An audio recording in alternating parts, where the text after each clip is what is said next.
At what point do you let go of your good government job? Oh, that took a while.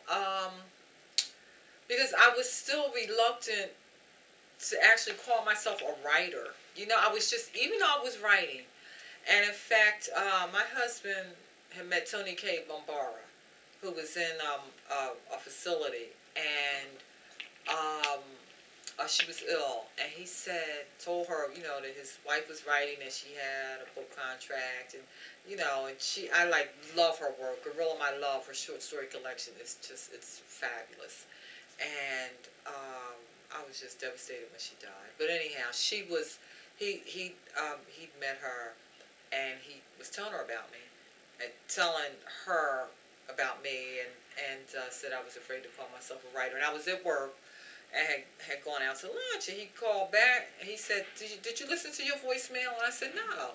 He said, all right, hang up and listen to your voicemail and call me back.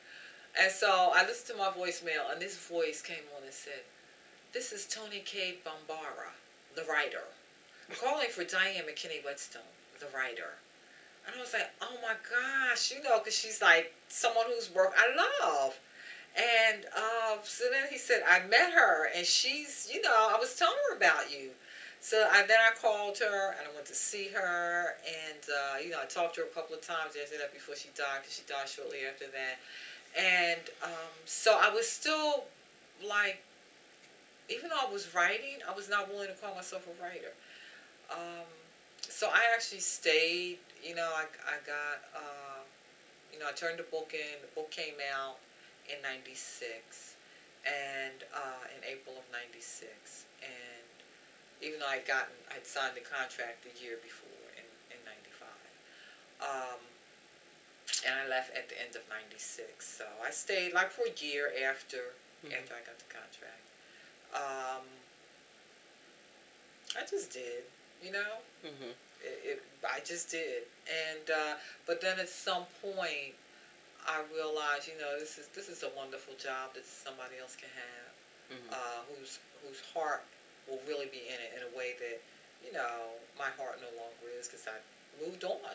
And then also the scientists at the different research stations. No, because I did a lot of media for Tumbling, and a lot of national media, and I was like kind of all over the place. And I guess they were seeing me, and it's like, wait, she's supposed to be getting us on TV. And so it actually became, that started generating some conflict, even though the director at that point, Robert Lewis was the director. He was tremendously supportive. He said, Diane, you leave when you're ready to leave. That's your decision, and I'll support you.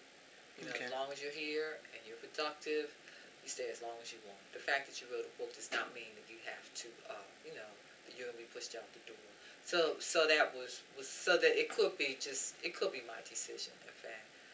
And it took longer than you think. If someone offers me a book contract, I'm like out of here tomorrow. I mean, that's what you might tell yourself. Right. But in reality, it didn't happen quite like that.